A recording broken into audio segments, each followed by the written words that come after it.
Pick the Nintendo Shack and pray. Frederick from Fire Emblem Awakening says, yo.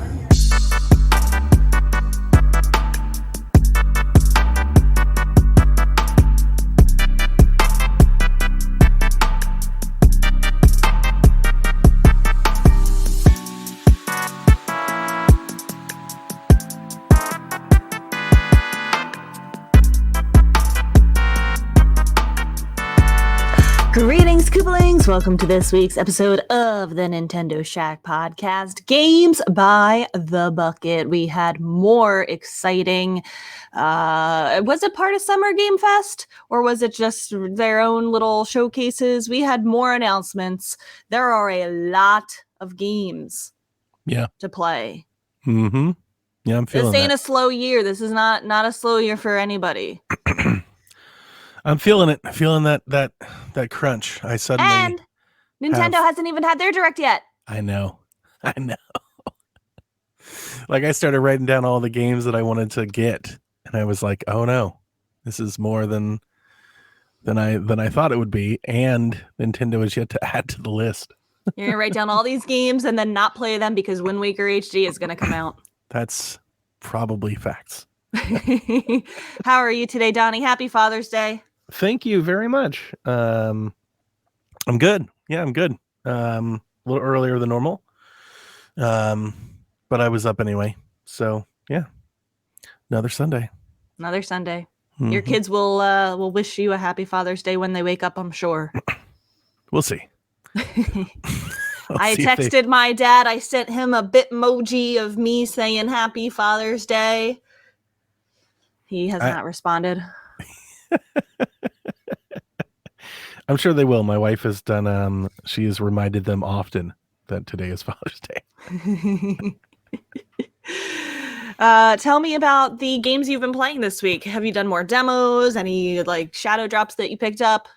So many, actually. Yeah, I'm going to let you talk because I have been sucked into another game. Okay. Well, first, I think let's talk about something I think you'll actually enjoy. My wife keeps playing the Animal Crossing, right? Like it's turned into like a daily thing for her. Good. So I decided to take on a project. I got my Switch out, my old one, and I downloaded the transfer tool and I transferred her island to it. I put some new Joy-Cons on it. I put it in a case and I downloaded a bunch of other cozy games that I think she would probably like in case she gets bored. So I downloaded like a Short Hike. Oh, I love that one. And One Night Stand and Stardew Valley. Some of the ones I already had. I bought a couple that I can't even remember off the top of my head. I bought one of them was like an animal shelter sim. Like wait, oh my god, I literally bought that game on Steam and I haven't played it yet. Yeah, I bought her that. So anyway, I put together like I think it's like 11 or 12 games in a folder just for nice. her. And then she came down to get the Switch for Animal Crossing, and I was like, "Hold up, let's have a chat." Oh no! And I pulled out the Switch, and I was like, "This is the new Switch. Your island has been transferred here.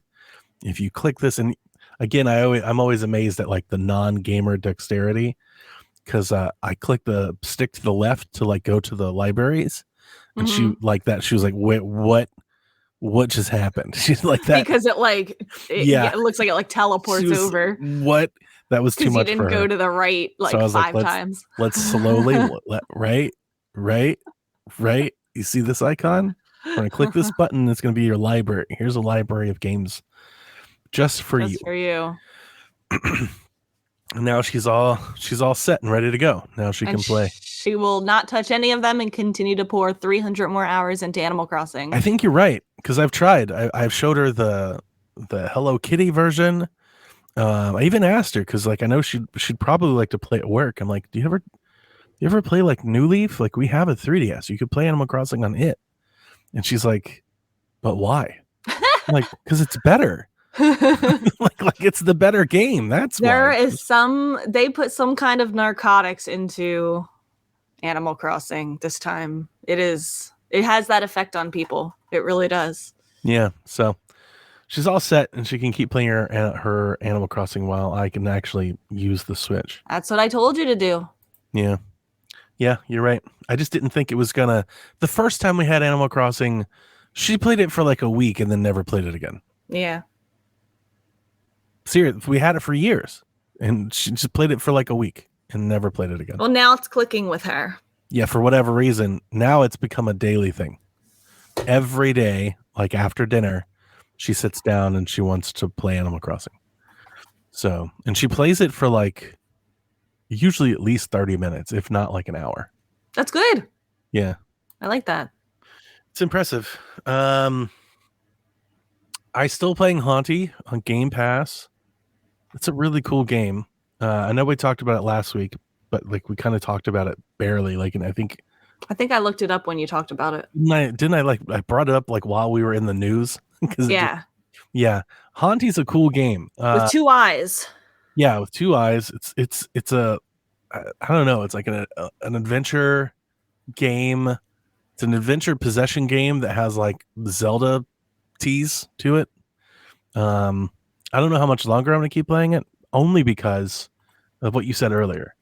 There's a lot to play, and this time I'm feeling it because I want to play so many things currently at the moment that I don't really know what to play.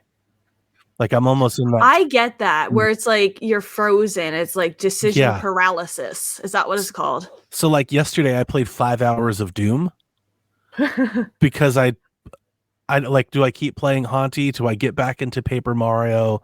Do I play Astro Bot? Do I go back to Stellar Blade?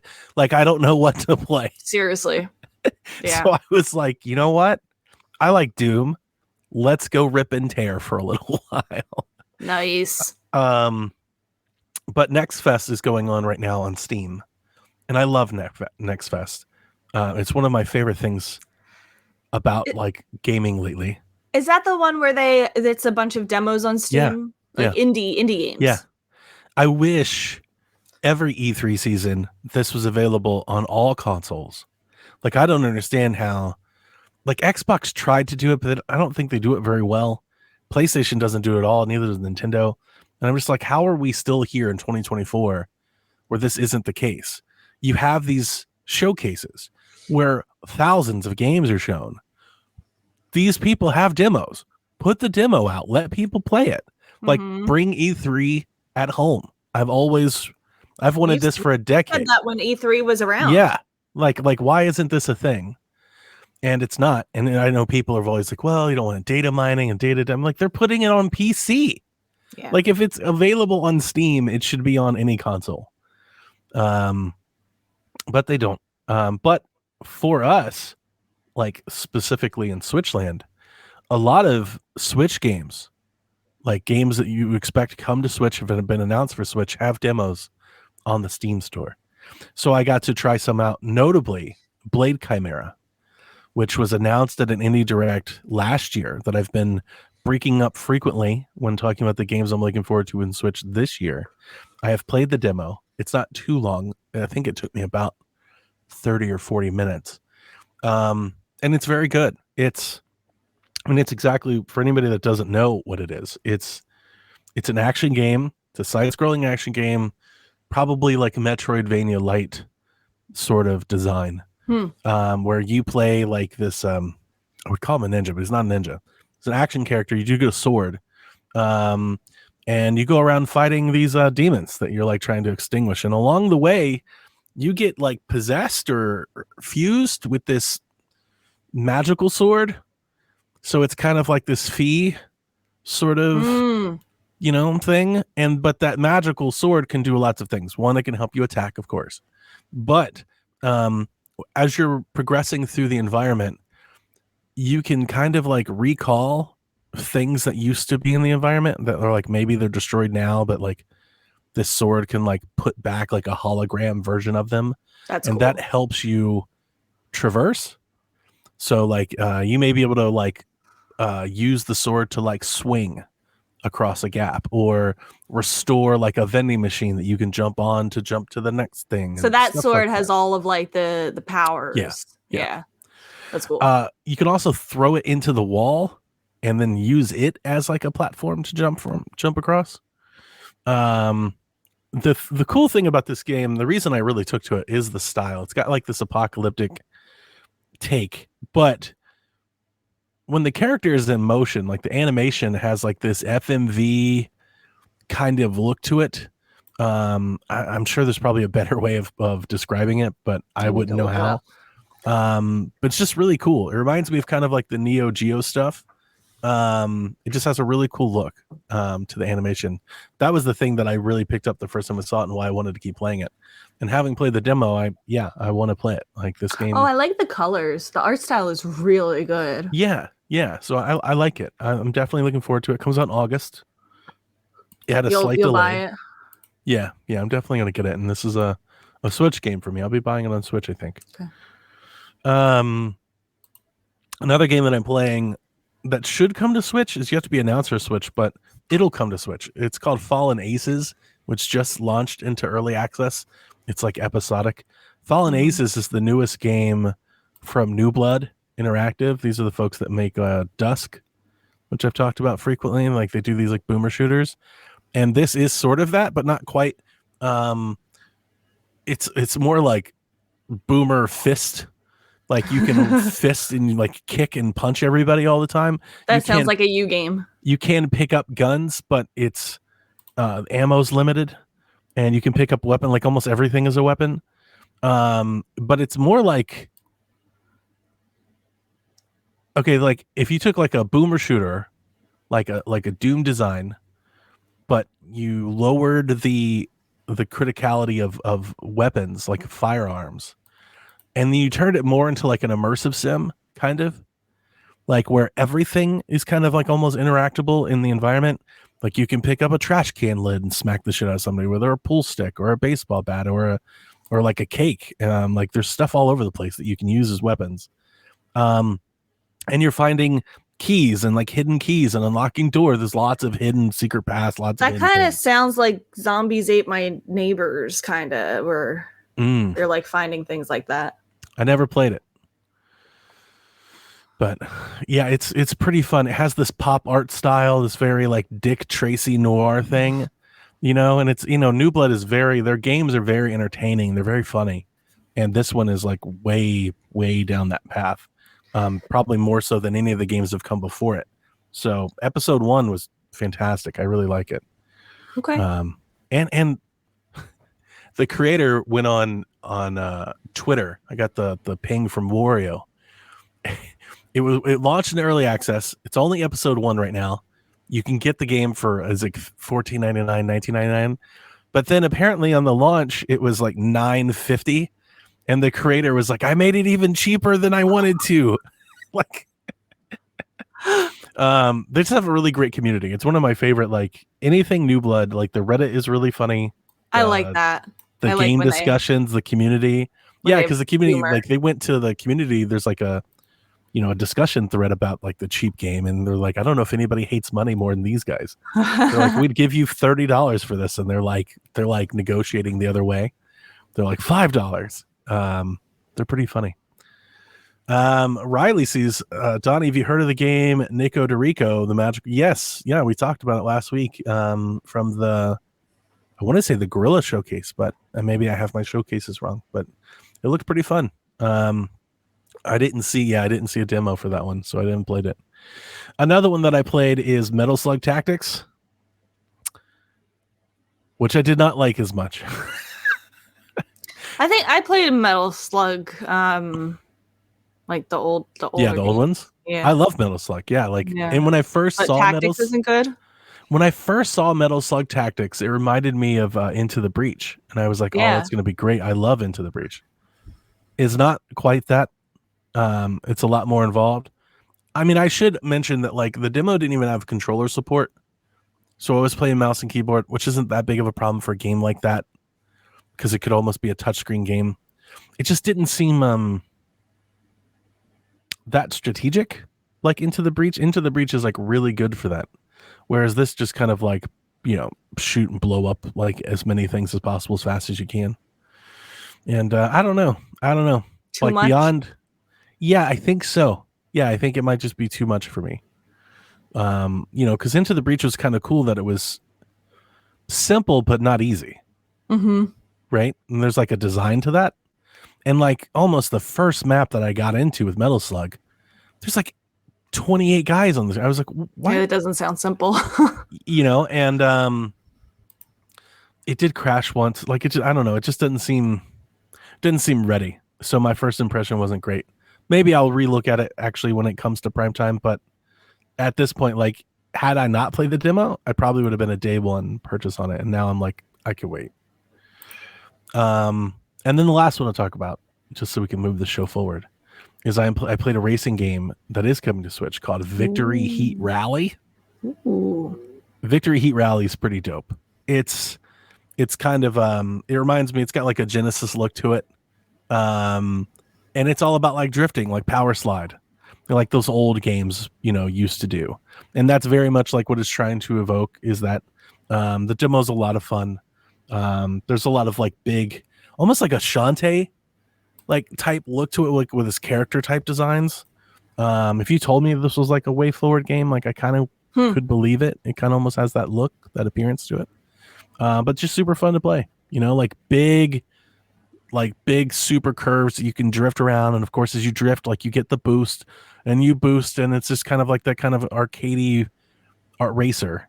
I love that. In the demo, they had a thing where it's like, don't hit any of the cones, right? And every time you touch a cone, it knocks your time off and you have to finish the race. And you actually have a couple of races and stuff. I might check that out. I want another racing game to play. Yeah. That's why I brought this one up, because I definitely think it should be on people's radars. We don't, especially on Switch, it's so funny. We have a lot of car games, but I don't think we have a lot, because a lot of them are like very samey or like not very good. I think this one's going to be really good. Nice. If you're looking for that, not like little bit more serious than a kart racer, just a slightly bit more serious than a kart racer. Right. Yeah. Very cool. I won't talk for long because we have a good amount of news to jump into. I can't remember if I mentioned this last week, but I am so into Ace Attorney. Oh my gosh. You did not mention that at all. So I'm playing the trilogy where it's like the first 3 games. So I'm only on the first game, but like it's a game that I have been wanting to get into for years and years and years, but like just never tried it. And I'm addicted. Oh my gosh. I just know that like when I'm done all 3 games, like I'm going to be playing more. I'm probably going to want more games that are like this. Like it's like a visual novel, right? But like you're trying to figure stuff out. It is so satisfying. And like, I get very anxious. Like I'm very like mistake anxious. Like if I make like one mistake and then like have to start over, like I feel like that's like the end of the world kind of thing. Like this is why I don't play. This is why permadeath scares the shit out of me in like a Fire Emblem. Yeah. I could never. I would never be able to do that. Well, like I'm in the middle of a trial and it's like if you accuse the wrong person, you're going to get a penalty. And I'm like, Josh, I can't figure it out. Like I need to look up, what to do. And, I need to figure out what to do. I'm just going to look it up. And he's like, no, don't look it up. Like just pick one. Like the worst thing that you have to do is just start the trial over. And I'm like, start the trial over. That's the whole point of the game. Right? But I get anxiety, Donnie. I'm all kind of confused. How can you accuse the wrong person at trial? Like you have a person on trial, right? Well, there is a situation there in the one that I'm doing right now. I'm on episode 3 of the first game, and you try to buy more time by like saying, "Oh, it couldn't have been my client because it was actually this person." And the judge is like, okay. I don't take accusations very seriously. If you don't have good evidence, then I'm going to penalize you. Yeah. And I'm like, flash forward to me. They're like opening arguments. And I'm like, he did it. Yeah.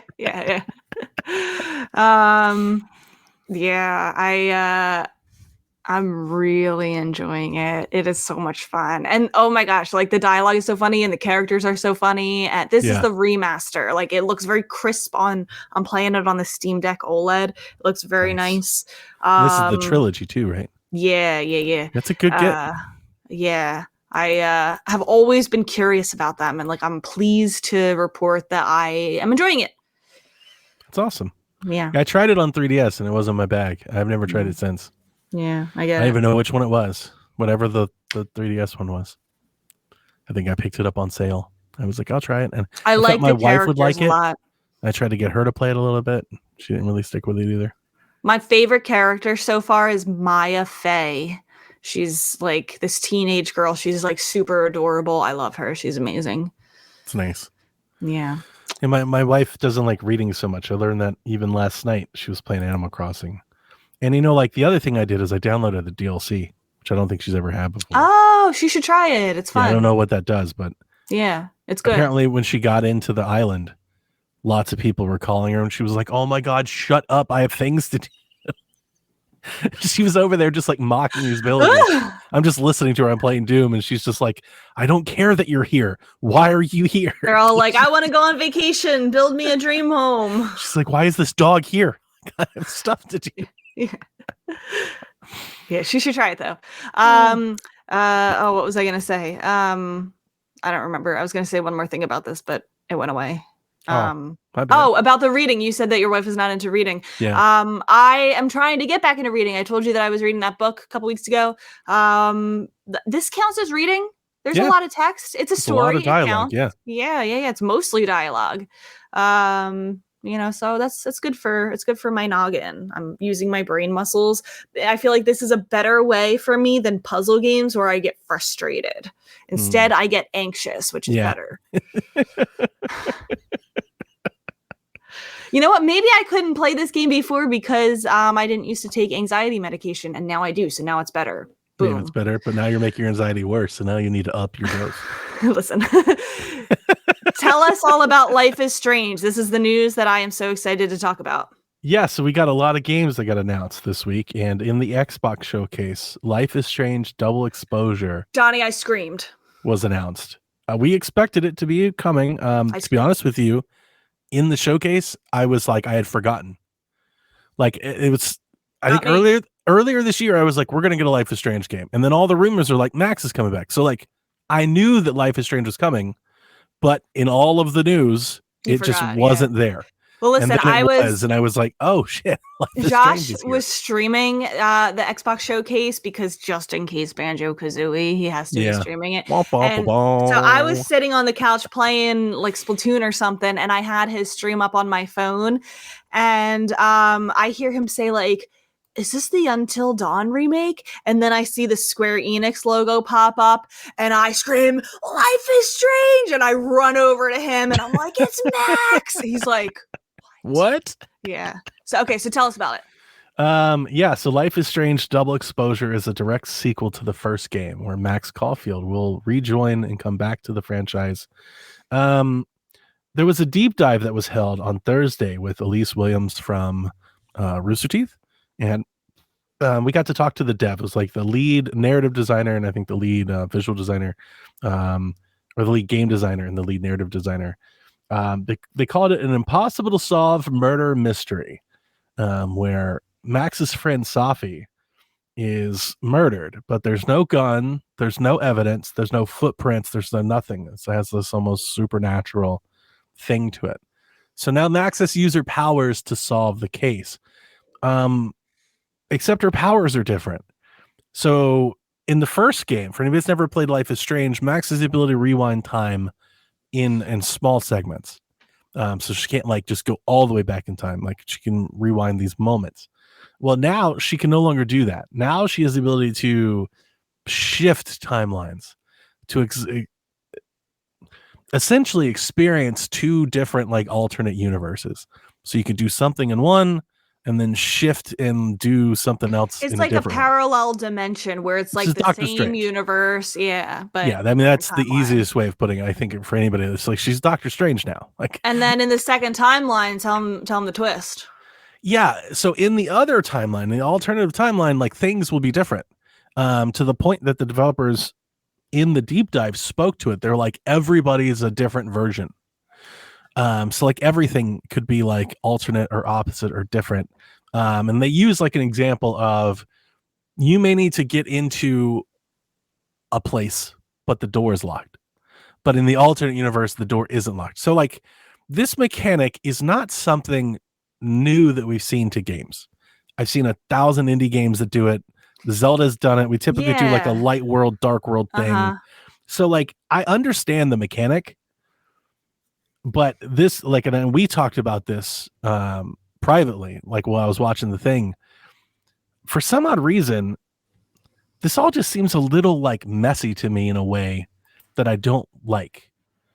Like I kind of like I'm hoping, and I'm sure that they do, but I'm hoping that they have a really good explanation for like why this is like why there's so much change. Because like I'm wondering, like with such a leap for Max, like why not just have a different character? Like why bring Max back for this? Feels odd. But secondly, it's like they talk about like every character you meet will be different in the alternate timeline. I'm like, why are they different? Like there has to be a reason they're different, like not just the event that happens. Like Safi is alive in the alternate universe. So like, is that the reason everybody's different? And the thing that I'm worried about, and this may be misplaced, but I know how heavy-handed Life is Strange can be with characters. It's typically my least favorite thing about their games. Like they are not, there's nothing subtle about that. Like they're hugely stereotypical, huge, like right on the nose. So like I'm expecting to go from one where like somebody's your friend to another one where somebody doesn't like you anymore. And I'm like, why? This is such a leap. I don't know. See, that doesn't bother me as much because we never got an explanation for why Max had her power in the first game. It was kind of just like the universe wanted her to be able to like save Chloe kind of thing. Sure. As is at least how I'm choosing my words carefully. The chat was full of Chloe shit, by the way. Like during the well, that's the thing. That's the thing. I feel like because they did touch on, they said that that neither ending in Life is Strange is canon. They want to make it so that whichever ending you got, you're going to be satisfied with this game. So I feel like there's going to be characters that are not there. They might be mentioned in a vague way, but not come back because, they could have a different fate depending on They did say that they have like a little decision chapter at the start to where you can bring whatever the experience you had in Arcadia Bay forward. Okay. So, or change it if you want to. They did that in, I think they did that in Life is Strange 2, right? Where you said you could say like what decision you made or something like that. There was something. I know in Life is Strange 2, there was a Max and Chloe you reference. did meet the reporter guy who was from Arcadia Bay, and you kind of had that discussion about it. Yeah. I was going to say, was it Before the Storm, where you could actually say kind of like what happened? It's pretty, that's a pretty, like Walking Dead has done this. I think Dragon Age is doing this. Like this is pretty standard for these games that have multiple different paths across multiple installments. Here's what I was gonna say though, that it doesn't really bother me because we didn't find out why she got her power in the first game. They say right from the start of that trailer, they're like, I swore that I would never use my power again, and we think that maybe just because she hasn't used it, she lost the ability to use it. So that's what they spoke to about. Don't lose it, you lose it. She hasn't used it, so and they talked about like language fluency, like she didn't use it, so it went away. So then my immediate thought is like, okay, well then how did she get the new one? I think because the universe is choosing her because she has to figure out who killed Safi so that she can stop him from murdering again. Yeah. Like I said, I'm sure it's going to be her. I'm sure it's going to be explained. As somebody who's played 4 or 5 of these at this point, they're very good at like. Yeah. So it just stuck with me anyway. Yeah. I kind of like it. The devs did mention this is a brand new game. And in brand new location with brand new characters. So like if you've never played one, you don't need to play Life is Strange, Before the Storm, Life is Strange 2. You don't need to play any of those to play this one. No, but you should play. I feel like you should play Life is Strange first just so that you can appreciate Max. I think so. But if you don't, or if you can, if you want to get in, you can. Also, it's Max, never Maxine. Those buying, so there's multiple versions of the game. If you buy the Ultimate Edition, you can play this annoys me. You can play the first 2 episodes of the game 2 weeks earlier than everyone else, but only the first 2 episodes. Yeah, I don't like that either. So it means we're bound to have spoilers on the internet, but only like halfway through. Well, I was planning on getting the Ultimate Edition anyway. It's digital only, but it has like extra outfits for Max, and it has exclusive cat, like rescue cat side quest or something. Of course. So I have to get that. That's how they'll get you. But it's the other editions that make me super mad. Like there's a The collector's edition, yeah, but it doesn't have a physical copy of the game. Doesn't even come with the game. So if you want a physical copy, the collector goodies, and to play early, and all the content, you have to buy all 3 of them, and it costs $200 total. Yeah, it's pretty egregious there from Square. I'm not gonna lie to you. Like, I'm not buying it. I'm not gonna get the collectors because of that. Most notably, with my PS5 purchase, I game share with Haley. So this will be one of the games that I pick up on Haley Pass. Like I'm buying Astrobot and Silent Hill, and she's gonna get Life is Strange, and she loves it too. Is she saying that she's excited for this? Oh yeah, she's day one on this. I haven't talked to her. I gotta talk to her about it. She's day one on this regardless. Yeah. So I think I'm gonna play with that first and see where it goes. I would like to pick up a Switch copy, but we'll see. It's like I don't have a whole lot of faith that they can translate to Switch, which is a shame because like these games were originally on mobile. Like they should work on Switch very well. Well, real quick before we get into anything else, I told you that I would let you know that there has been a lot of negativity about this. Yeah, but hang on. Before we talk about the negativity, I did want to say that I think it looks really good. Like I really want to shout that out. Like the character models, like this is a big glow up for Life is Strange, and I didn't see really anybody mentioning that at all, which was kind of shocking to me. If you go back to the original Life is Strange, which listeners of the Nintendo Shack know that I did this like recently in the past 4 or 6 weeks I've played it. This game looks far better than that game ever dreamed of looking. Like it looks really nice. And Donnie, part of the negativity is they're saying it looks like it doesn't look like Life is Strange. Like I miss the, painted kind of art style. They're like, Max doesn't even look like Max. I'm like, yes, she does. She looks, she looks very different. Older. Yeah, but wouldn't you expect her to look a little different? Of course. And she has like probably mega. But the first time I saw her, just to empathize with the take, the first time I saw her, I do think I had to like squint my eye. I was like, not me. Nope, yeah. I knew it was Max immediately. They're complaining that they're like, if Chloe isn't in this game, I'm not gonna get it. They're like, the Chloe stance. Oh my that'll god, never be a thing. They're like, that'll like single-handedly almost destroyed Life is Strange 2. Yeah. No, all these people are Life is Strange 2 stans, by the way. They're saying that Life is Strange 1 and 2 are the only good games. They think Before the Storm is bad. They think that True Colors is bad. That's my least favorite one. But I mean, it might be your least favorite, but you still enjoyed it. I still like it. Yeah, but Before the Storm is my favorite. But I remember when Life is Strange 2 came out, the amount of people that were pissed off that they went away from Max and Chloe. Like that game was just like destined to fail from the get-go. Thing. I thought that people wanted them to come back to Max. Like I thought that was an overwhelming opinion, and all I'm seeing is like, wow, they're running out of ideas. They have to, I haven't seen Deck Nine. They're like they're ruining the franchise. I haven't seen any of this, to be honest. The only time I've seen anything that I would even say is critical was in the live chat while watching the thing, which I don't really give any credit. It's this chat, like who cares? But it was just like Chloe, and honestly, it wasn't even a negative. There just seemed to be a lot of people expecting Chloe to show up at some point. They're like, she's back. Like, I don't know why you think that, but okay, we'll see. But that's unfortunate. I've had to block so many people. They're saying that all the characters look exactly the same. They all have like same face syndrome. Like, I don't even think that's true. Yeah, that's not true. I'm just even in the demo. Now, and I will appreciate this. Some of the changes, I think I'm mixed on, but they had like a very solid like 15-minute demo of the game in the deep dive. Like we just got to play like a chapter. Which I did appreciate. And in that chapter, we meet like 2 of Max's friends, Safi and this other guy, and we get to see them talk and interact together. And yeah, I can't imagine that being like a real critique. Yeah, these are all Life is Strange 2 stans that are saying all this.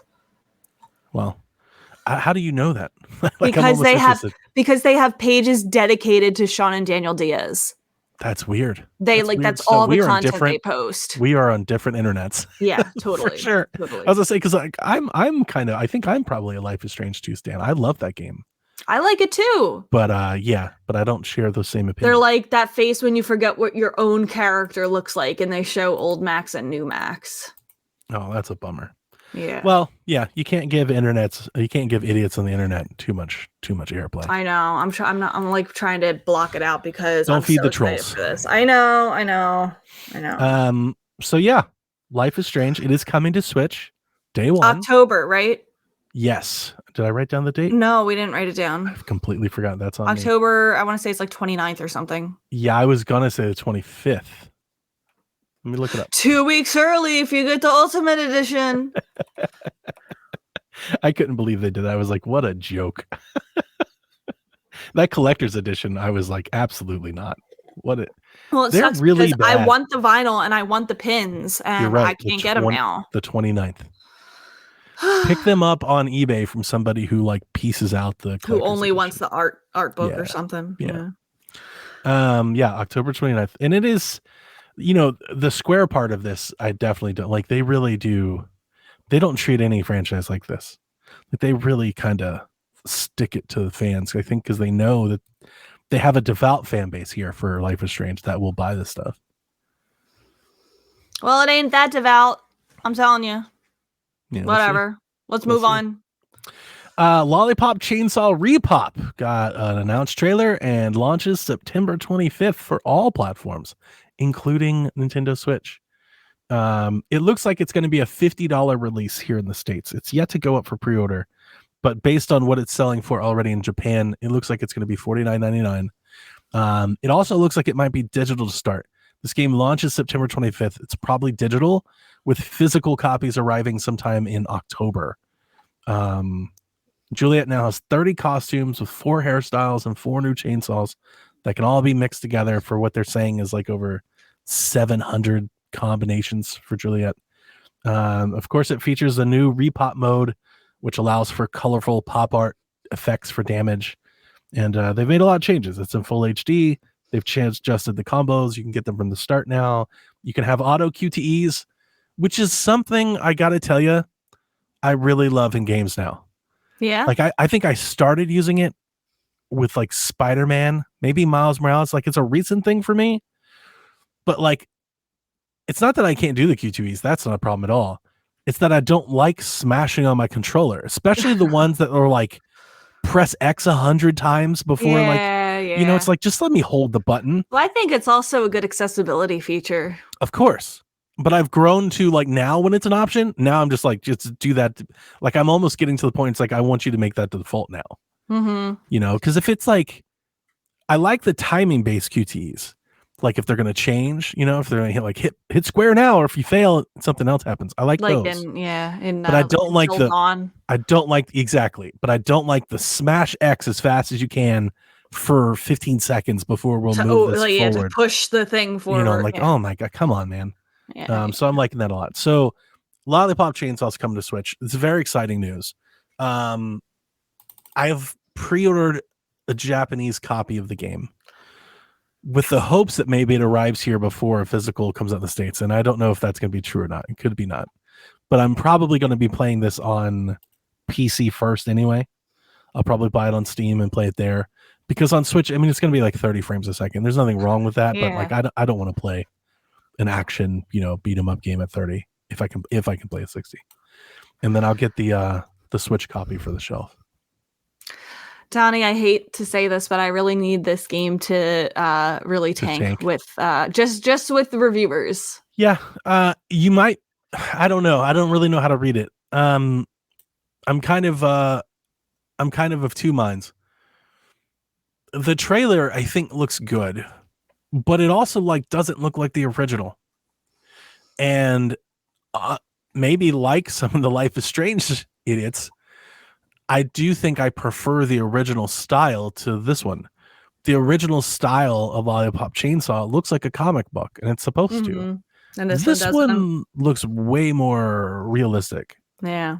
So it's like shinier, It's and like it's missing definitely, the point. but it's kind of missing the whole idea of it. That said, still gonna buy it because this is like the only way to play it unless you're literally pulling out a 360 with a copy of the game. Yeah. So I'm wondering. I don't think it's going to bother me a whole lot because it's mostly the same game and it looks like it plays the same, so it's like, okay, I can let that go. It's like a different version, but ultimately I'm just happy to just be able to play the game again. I think more so than anything, I'm just happy the game is back. Mm-hmm. So, but yeah, so like I say all that to say this, you might get your wish. It depends. It depends on who's reviewing it. Like, Right. are the people reviewing it people that have never played the old one? I hope so. I expect that with, of course, anytime you're talking about Life is Strange, or even I would say most Suda games, there's the exploitation review effect that people are going to kill it because it's a scantily clad girl in a video game. And they're going to be like, this sexist chauvinist bullshit, which is kind of the point. Completely missing the point. Yeah. So like you'll have that in like to help you. But if some of these reviewers have been around a while and have played the old one, and I'm thinking of like the Gamatsu pages and stuff, like maybe they'll really like it. I don't know. I honestly think that's a good counter pick because I could see it going both ways. Mm-hmm. Honestly, I could see it being like an 8.5, or I could see it being like a 5.5 or a 6. I don't know. Yeah, but I'll be there. We'll see in September. Yeah. All right, let's keep going. Metallica comes to Fortnite. It's taking over Fortnite next week. Next weekend, there are Metallica concerts in Fortnite Festival on Saturday at 2, 5, and 11 p.m. And then on Sunday at 10 a.m., 2 p.m., and 5 p.m. And I want to see somebody waking up with like their dad Sunday morning at 10 a.m. to play Metallica Fortnite Festival. Well, I hate when it's only at certain times. Like, just make it the whole freaking day. Also, what's June 32nd? What did you mean by that? Oh, that's a good point. I think I meant to, is the first one 23rd? 23rd. Yeah. Good point out. So Fortnite Festival, you can do Metallica stuff, but that's not the only thing. There's a PvP battle stage now. It's like a battle royale, but rock band, where 16 players enter, and as you do the combos and stuff, you get kicked out. So only one will emerge victorious. I need that with a band that I like. There's also Lego characters for Metallica. They're going to come through. And then there's a track that they're putting in Rocket Racing that's Metallica. Cool. So it's Metallica everything in Fortnite all weekend. And yeah, I need them to do that with Taylor Swift. Yeah, the Swift Fortnite, where you can just get in there and rock band it out. I have the controller. I mean, I have the Xbox version. I've been wondering, like, I wonder if I plugged it into the Switch, would it do anything? I doubt it. So, like, on Switch, I don't think you can play any of this. Like, can you Fortnite Festival on Switch with the controller? Yeah. Yeah, you can, because you can just play with a regular controller, right? And you don't need the guitar. That makes sense. Yeah. So I have the guitar, so I'll be playing on Xbox, but I'm gonna check it out. I want to see what it's like, because you're old. You like Metallica. Well, I do like Metallica, of course, but I'm also like old. I was gonna go in a different place. I'm getting to the point now where like I feel like I have no idea what the hell's going on. You know, like I used to understand Fortnite, and then I get in there and there's a grid of like, it looks like a party game. There's like 1,000 different games, and there's a million options. What the fuck is all of this? What does this mean? And I started playing like Lego, the Lego build, whatever Fortnite, and I started getting done. I was like, why would anybody do that? Like, I don't get it. Like, I feel out of touch. It's happening. For that reason alone, I want to get in there and try to figure out, like, how does Fortnite work with Guitar Hero? Like, how does this work? Yeah.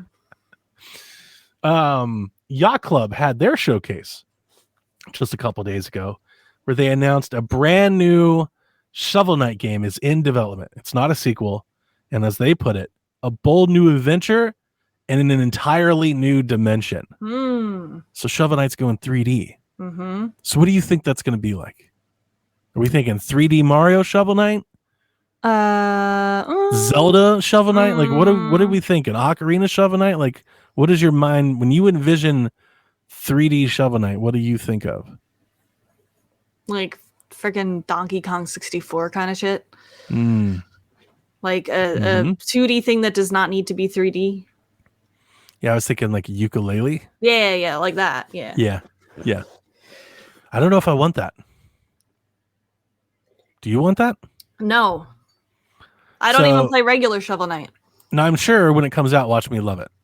But I say that to say this, like, I kind of wanted like more modern Shovel Knight, like bring up the art style, but leave it 2D, like keep doing that. But yeah, they're going, it's a whole new thing. So maybe like Spyro Shovel Knight. Hyro's asking, why am I hiding in the shadows? There's just, I think the blinds are down and it's just kind of cloudy. So I don't have as much light coming through today as I normally do. It's also kind of nice. Like my eyes, I just woke up. So I'm kind of digging it. Yeah. So look forward to that. Here's the other thing. With how long their games have been in development, like when do you think we see this at all? 2028. Right? They're like, we have a new game in development. I'm at like, the earliest. So is that going to be 8 years from now? Like, what does that mean, Yacht Club? Jeez. It's going to be in the 30s. It's going to be 7 years from now. They announced Shovel of Hope DX, an enhanced edition of Shovel Knight, which is now 10 years old. It'll come with rewind and save states, over 20 playable characters. They're going to enable local and online multiplayer. The return of the Ghost Battle Arena. Custom Night will return. Bonus challenges, and they'll have built-in cheat codes for Shovel Knight. So you can just buy that and just play that. Might as well. It's going to be like a brand new release. I was hoping it was going to be an update, but no. It seemed like a brand new. There's a republish the game. Shovel Knight Replayly. Oh my gosh. Rebecca. And here's the thing. I'm probably going to get it. I love Shovel Knight.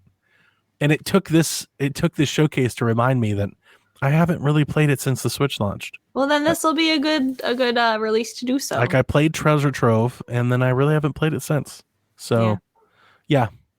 There was a new trailer for Mina the Hollower. Yeah, Mina the Hollower, let's go. Which says that it's coming soon, whatever that means. Yeah, it's not coming soon. And they did mention that it'll be at 60 FPS, which is nice. Donnie, it looks so good. You're into this, huh? Yes, this is what I want, not the Shovel Knight. This is what I'm into. So it's like Link to the Past.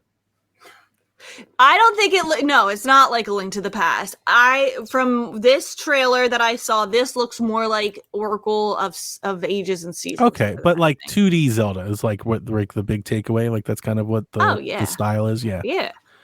But I was wondering, is it like Metroidvania? Like I think I saw somebody mention like Souls type stuff with it. I don't know. I don't subscribe to Souls. I'm interested. This is Oracle of Mina. This is what Oracle this is. Oracle of Mina. Okay. All right. So there was an interview with Suda51 where he talked about the Switch 2. And I've got a couple quotes here. It says, the Switch is a really successful and all-around great platform, so I'd be hard-pressed to try and find parts of it that aren't good enough. And it's done great things for indie games in particular. I think the Switch is awesome, not only for players of all types, but for developers of all types as well. Even now, I still think it's an amazing platform. I don't have anything in particular that I can think of as far as new features that I want to see in the next-gen iteration. But I'm really looking forward to seeing what Nintendo does with it. They've always done revolutionary stuff for software and the video game industry in general. I'm super excited about the next console, especially since we're going to cook for it. So... This is a bunch of nothing quote. This is just, I'm excited for the next Nintendo console, which is something we say on a daily basis. And you didn't quote me. Yeah, but you're not Suda51. Man. You should change your name to Forrest Minish 51. Forrest 51. Forrest 51. That's great. I'm going to do Forrest 52. Lego Horizon Adventures got new details. The game will feature 2-player co-op and was designed to be playable with just one Joy-Con. So you could split the Joy-Cons off and play that way if you want to. And they said that rather than make a game for the PS5 and then scale it down by cutting out features, both versions, the PS5 and the Switch version, were made simultaneously together. They do it actually all at the same time in parallel. So we have a dedicated team of engineers optimizing all of this for the Switch, but it will be exactly the same game. I'm glad more people need to do that. Yeah. I'm still surprised that we're getting this game and that they've put as much effort into it as they seemingly have. I hope it's better than the Skywalker saga is on Switch. Like, it's okay to play, but like, it's really fuzzy. Yeah. I'm buying it, and I even said this in the Discord. I'm buying it because I'm just more curious than anything. Yeah, you'll have to let me know how it is. But I want it, like, I'm almost buying it with the idea that like it gets an update on Switch 2 and is good again. Like, I'm almost buying it with that in mind. Because I imagine with it coming out so late that this would be a game that probably gets patched pretty quickly. Moving on to some headlines. Konami's Noriaki Akamura said the Metal Gear Solid Master Collection will continue to get updates and future updates that are being worked on to get that game up to snuff.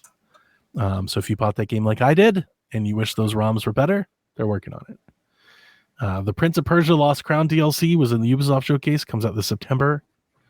According to an Epic DB leak, did you see this at all? No. Okay. So you know how Steam has an API for third parties and there's a thing called Steam DB. Yeah, I know that. And it like people can gain all sorts of insights to Steam based on this database tool. Somebody made one for Epic. Oh. And then when they did, they realized there was a bunch of unannounced games in there. Oh. So it's like a Final Fantasy IX remaster and a bunch of PC ports from PlayStation. And one of the games that was in there is that Saber Interactive apparently is working on a Turok game. Okay. Wait, is this something anybody can contribute to? So the moment they figured it out, they shut it down. But I think maybe because there were some entries in there that were just nonsense. Mm-hmm. So the people that are filing through it have kind of isolated, but like, okay, this doesn't even make sense. Because like, and there were like games in there that weren't even like attached to the right publisher and stuff. But there were like real things too. Like there were project code names, and there's Reddit threads where these people are trying to sleuth all this stuff out. Mm-hmm. But the Turok game is the one that I pointed to because one, I think it's the one most likely probably going to Switch. But two, Night Dive has remastered Turok 1, 2, 3. So unless it's some portable game that I don't know, I'm assuming it's like a new game.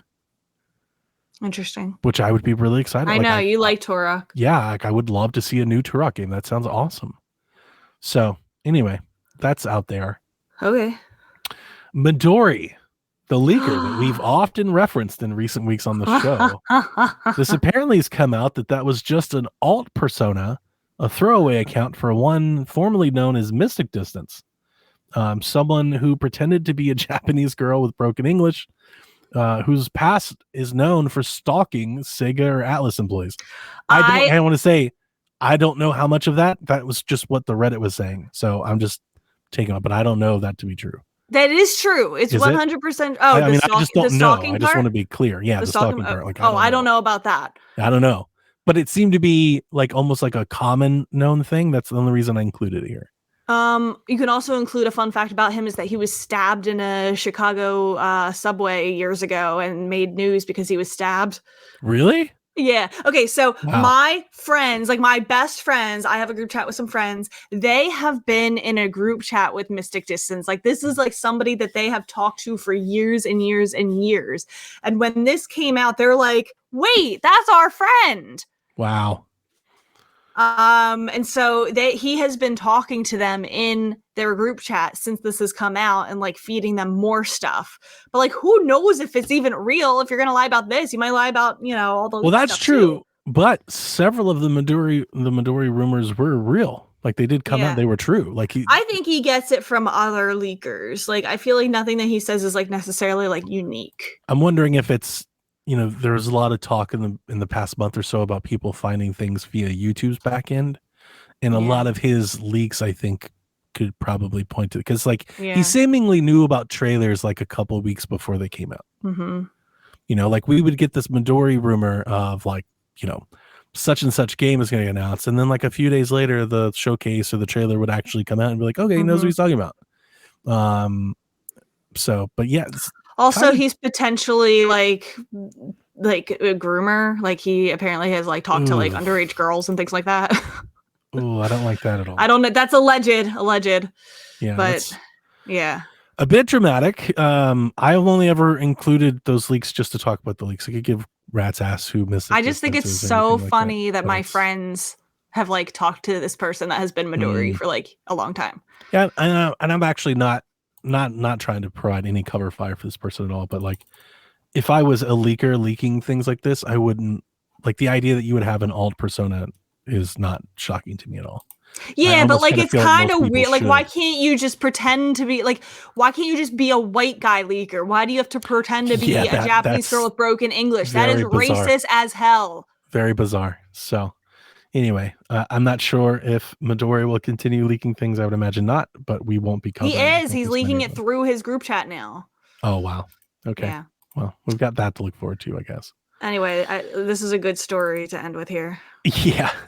So a woman in China was busted smuggling 350 Nintendo Switch games in her bra. A customs official noticed the woman was behaving abnormally and that, quote, her look and attitude were not innocent.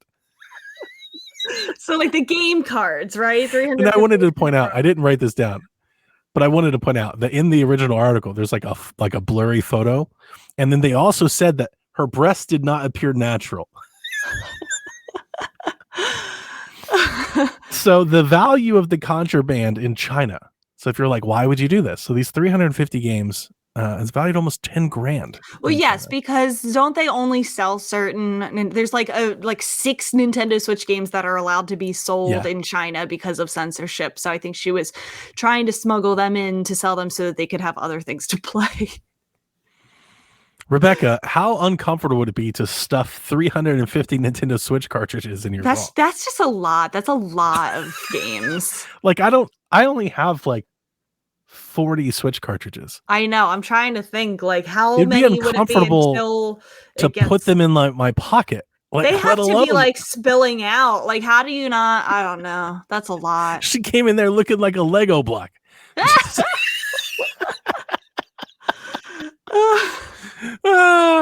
It's a wild story, and I put this in here for Delvin, and he's not even here. Damn it! He took the day off for Father's Day, so we can leave it in and tell him again.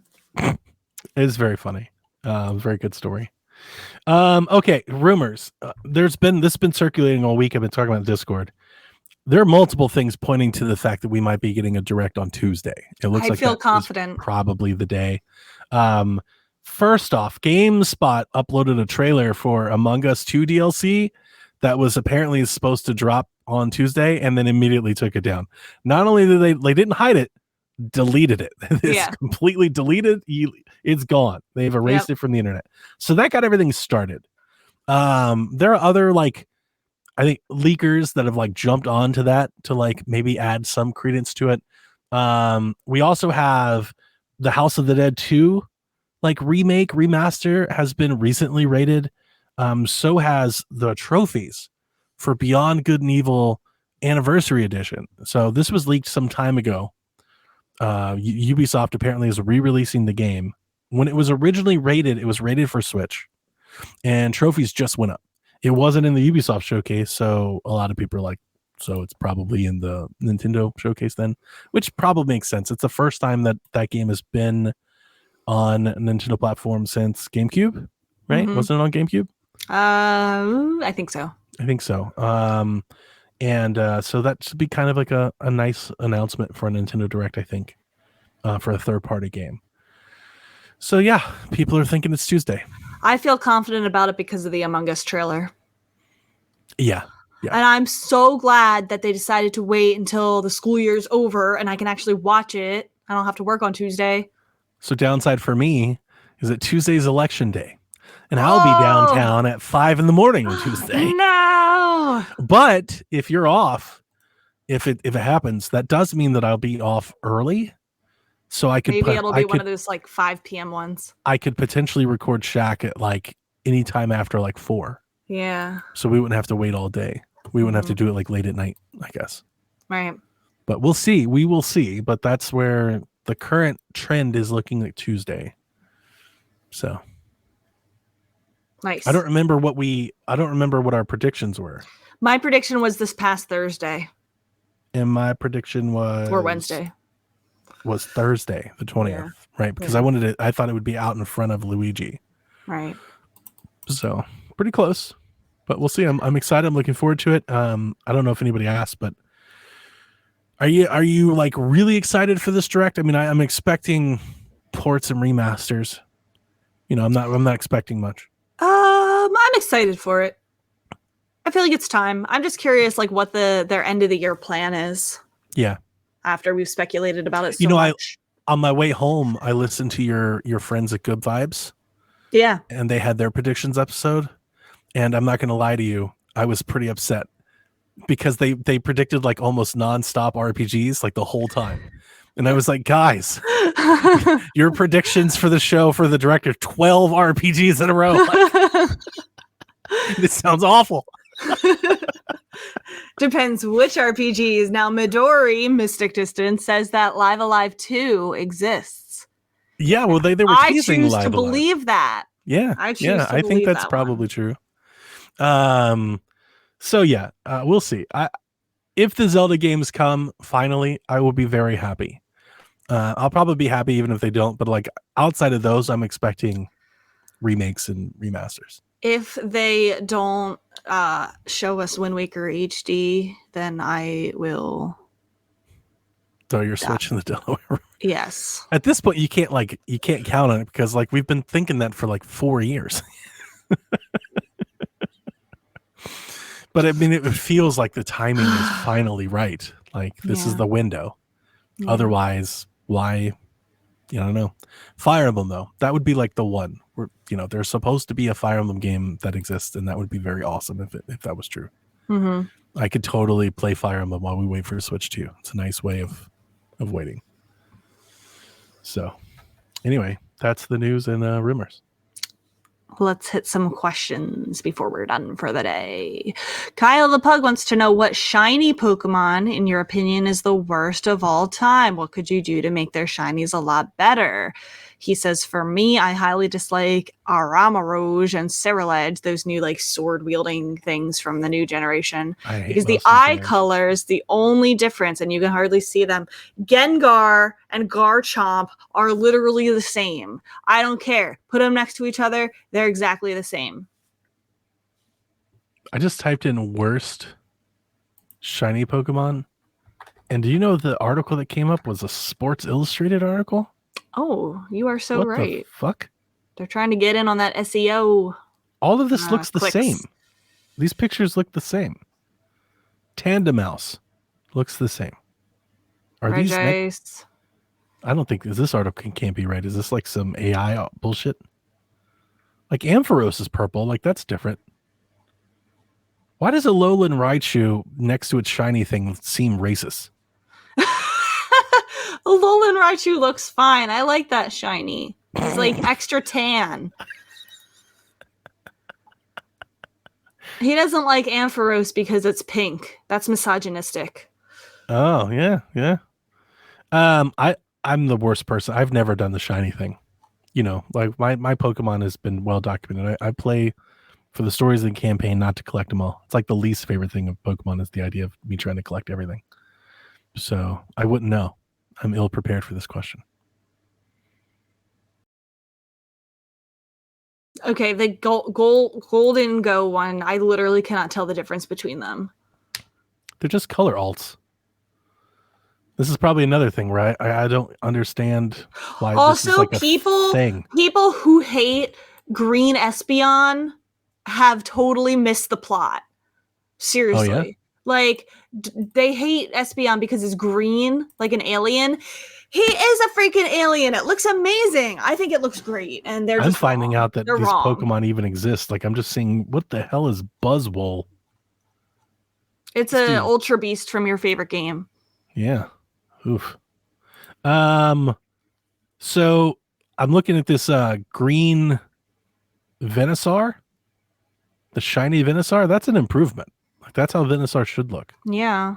Instead of like the turquoise, he's just like green, so like he matches the leaves on his back. It's nice. Are you on the gamer? Is that the one that you're looking at? Gamer Rant. Oh, okay. Game Rant. Ursaring is terrible. Ursaring shiny is just green. It's just a green bear. Yeah. And that's not good. Yeah.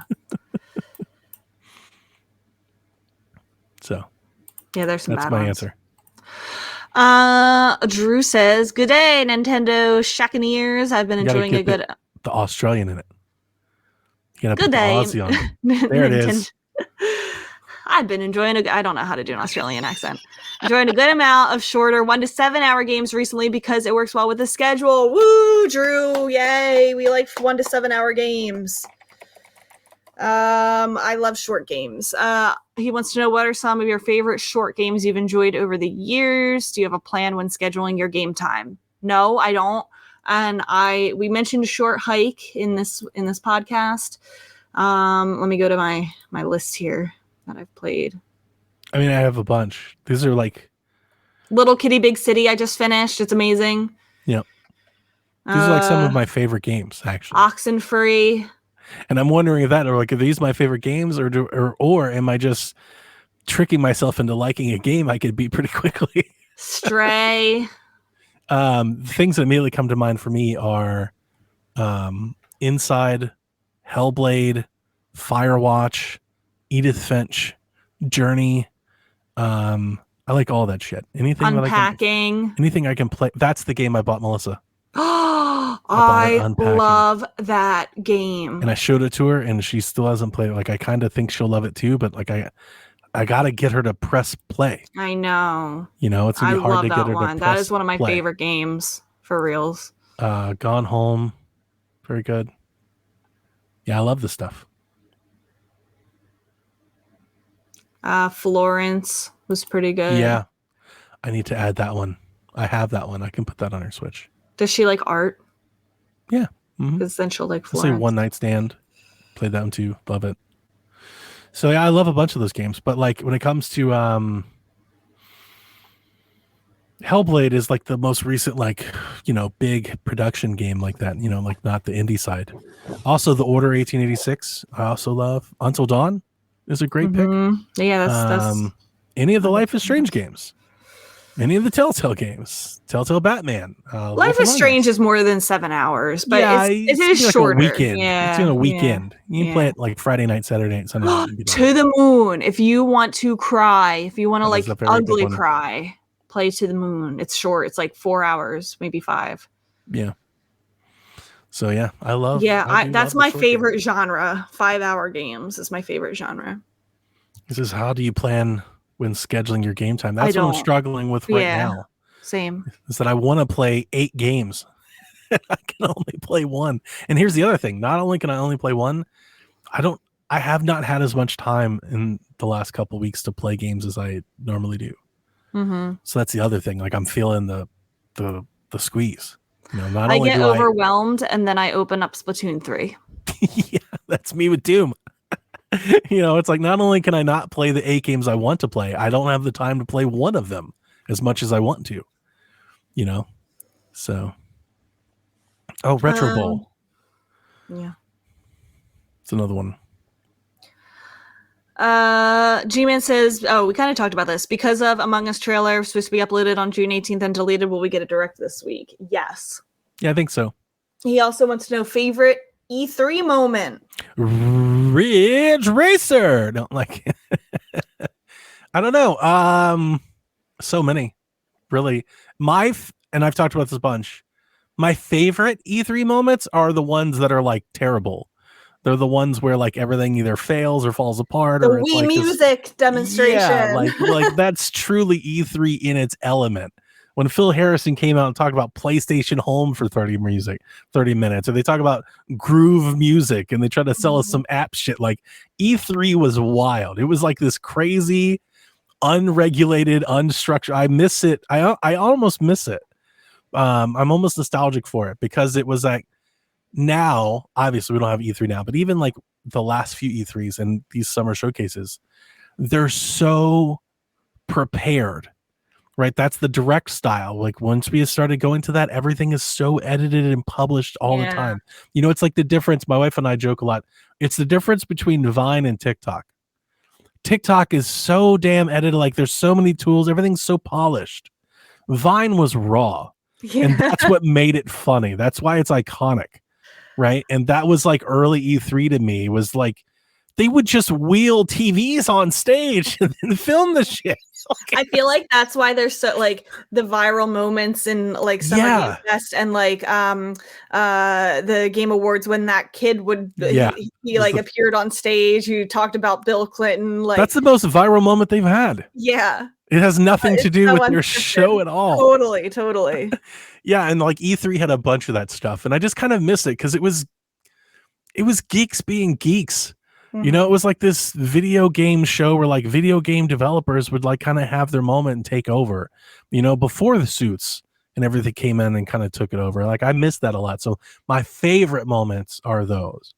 But that notwithstanding, when it comes to like the actual announcements or the actual moments, a lot of it's Iwata. Like when I think of E3, I think of Iwata a lot.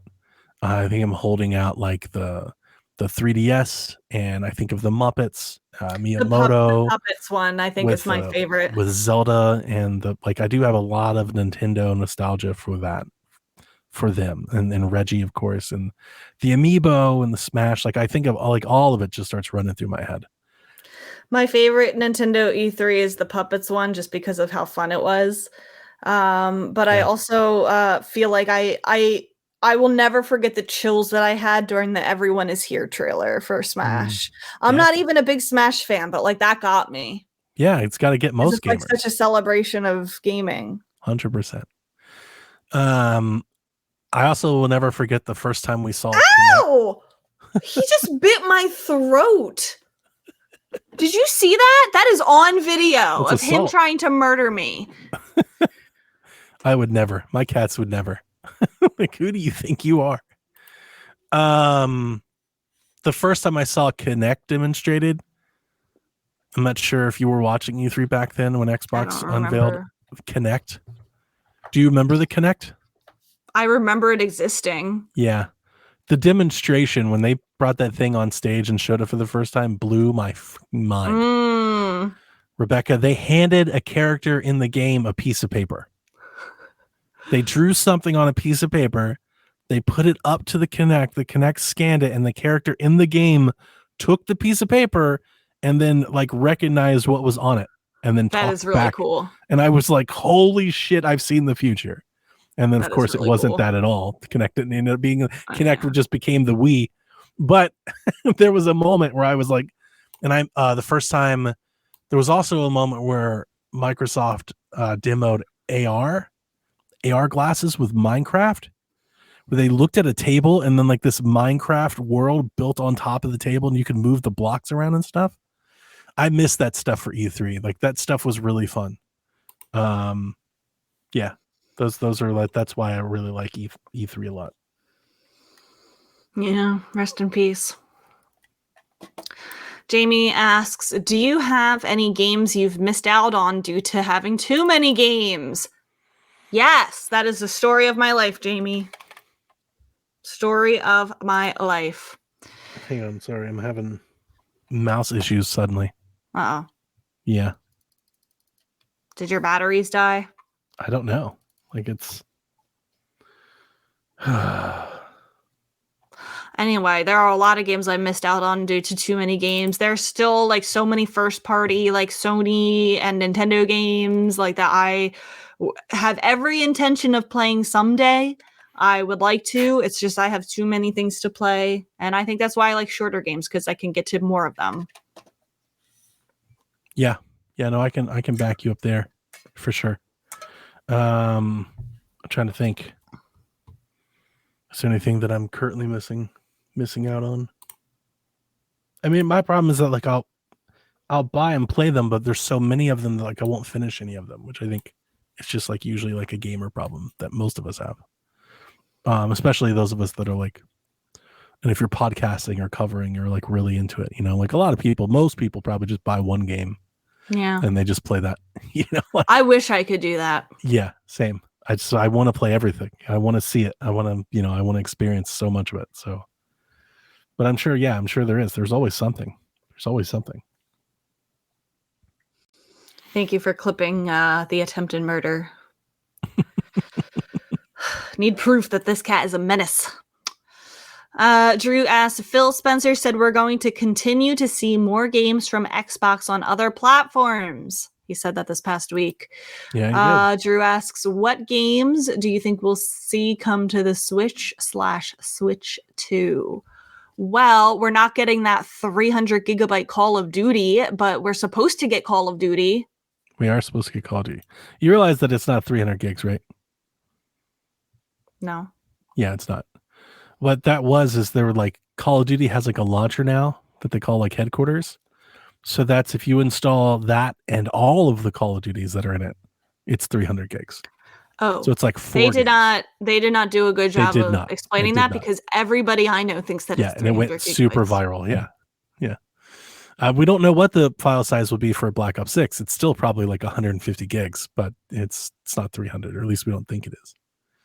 Yeah, they should bring Call of Duty. I don't know what Xbox is doing right now when it comes to this multi-platform thing. He did say, he's like, we're going to bring more games. So I've been on this fence that I think like everything Activision, everything Bethesda, I think is coming.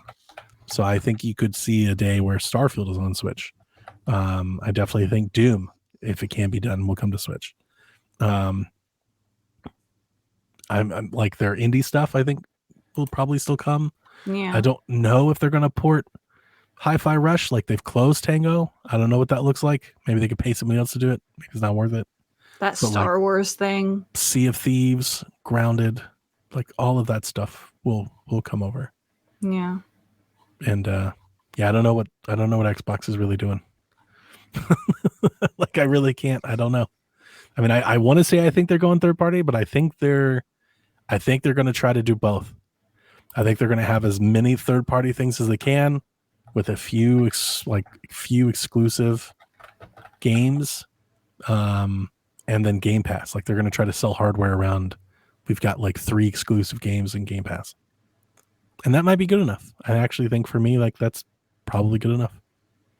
But we'll see. We will see. I think more importantly for Switchland, the Xbox is going to make a handheld, and what does that look like, and what does that do? I don't think Xbox players want that. Well, they're very excited for it right now. Really? Yeah. I mean, I'm not that like it's this show's prerogative to care, but like I think that's a worthy adversary to a Steam Deck. Like if why would you get that and not a Steam Deck? Well, that therein lies the question, because the way they've talked about it is that it sounds like they're going to let you run Steam on it.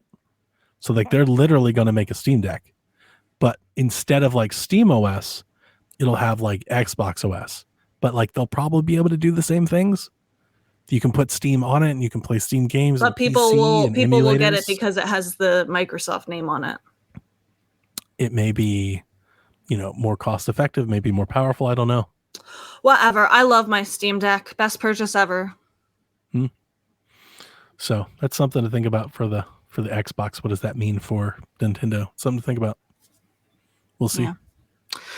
Kate asks, what do you guys think about Nintendo taking down Vim's Lair, the ROM site? We've talked about our stance on this many times.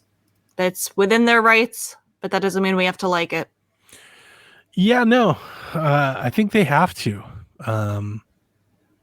It's one of those things. They're legally responsible to do that. They don't have to. They can. Yeah, but if they don't, then they risk setting precedent that it's allowable, that it's okay. And that what that does, like if you think about it from a legal angle, the situation that puts you in long term, is a problem. This is why the Citra thing got down and all that. And honestly, I think you could make the case that like this is how Nintendo allows it. They allow a site to do it for like a couple years, and then they file a DMCA takedown, and they'll allow like another one to pop up, and then they'll file, and like this is the way that it probably maybe has to be. I wish that they would just do it. Of course, we all do. Then you just put them on your system, or why don't you create your own ROM site and sell access to it? Mm-hmm. And let people would gladly pay to join a Nintendo funded hosted ROM site, and we download the stuff from there. I don't know. I think it's important to point out that it's not just Nintendo. For anybody that hasn't followed that stuff, it's not just, they're not the only ones. I think it was like Sega and Activision or something. Like there was a few people that went after Vim's Lair. And it sucks. I liked Vim's Lair. It was a really cool website. There's still another one that I use that I am not going to speak, that will but go you can. Nameless. Yeah, I've got a handful myself. You can quietly ask me, and I will point you. I would tell in the people that direction. if you're interested in emulation, I would back up any ROMs that you really care about. You know, just no, there'll always be a way to get them. That's true. Yeah. You're never going to be able to cut off the head, right? You cut off one, and two more pop back up. Like we saw that after Citra and Yuzu. Once Yuzu got shut down, there was like 80,000 Yuzus that popped up. So they'll be around. You just have to dig harder for them. And not download viruses. Yeah. And you got to venture off to some perhaps unsafe places. I will cry if my site gets taken down. It's perfect. I'm lucky that I have most everything I think I could want backed up. So that's the thing with me. Like with me, it's not like I'm not trying to preserve like the entire library of the Super Nintendo. You know, to me, I only care about there's probably maybe 50 games that I ever care to actually play. And I have them all. Like they're all safely stored, backed up. I have them on my Super Nintendo console, my Genesis console. I have them on my PC. I have them on my handhelds or on my Steam Deck. Like, I do too. Every once in a while, there's something new that I want to try out there. Like I did Diddy Kong Racing recently. Yeah, I've got that one. So, yeah, if I don't have it, I'm sure a friend does. But there are people that are like trying to back up like the entire, like everything. They're trying to have every library. You know, they've got like hard drives of this stuff. I've never taken it that serious. You know, I think when I first started doing it, I did, and I just realized like I'm not going to play any of this. Yeah. Like, I don't. Like, when Delta hit iOS, I installed like 15 games. Like this is the most I'll ever play of any of this. Yeah. You know, so yeah, I would just tell people if you care about crimes, like go do them while you can. Do your 30S. Do it. Yeah, but they've got to do it. Like they have to. They don't have to. Their lawyers would tell you they have to. I don't care. I'm not a lawyer. Yeah, but they care. Like, actually, I am. They get paid I'm so an much ace money. attorney. You are. The people that make ace attorney tell you like we have a legal precedent that we have to enforce our copyright. Yeah, because if you just let it go for 20 years and then you try to sue somebody, they'll be like, you didn't sue so and so. That's a problem. You know, so they have to. I guess. Yeah. All right. That's going to do it. I have friends visiting, so I'm going to go get ready to see them. Good times. We will see you Tuesday for the Nintendo Direct. Yep. It'll be fun. Catch you then. I'm confident. Super confident. Yeah. So, happy Father's Day. Wind Waker. Siblings. Wind Waker. Wind Waker would be the best Father's Day present ever. Yeah. Do it, Nintendo. Happens. I hope. I know somebody who just bought it on Wii U.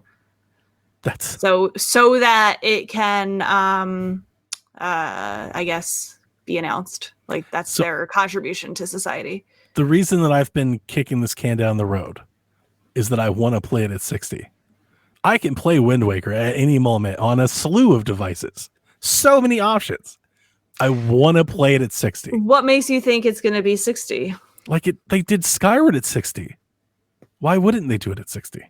Because Nintendo works in mysterious ways. Damn it, Nintendo. That's all I want in life is 60 frames Wind Waker. Just do it at 60. It's such a glow up. It's such an improvement. You know, because even when you emulate it, it's still at 30. Like the game is locked at 30 right now. Like I would love that's what would be worth rebuying it. I'd rebuy it full price if it was just at 60. That'd be great. But we'll see. Anyway, I don't want to hang out and encroach on your company income. No worries. Yeah, so we're out of here. Yep. See you soon, Koopalings. Have a good Sunday. Whenever you're ready. Peace. All right. This is Frederick from Fire Emblem Awakening. And I forgot the line already. What?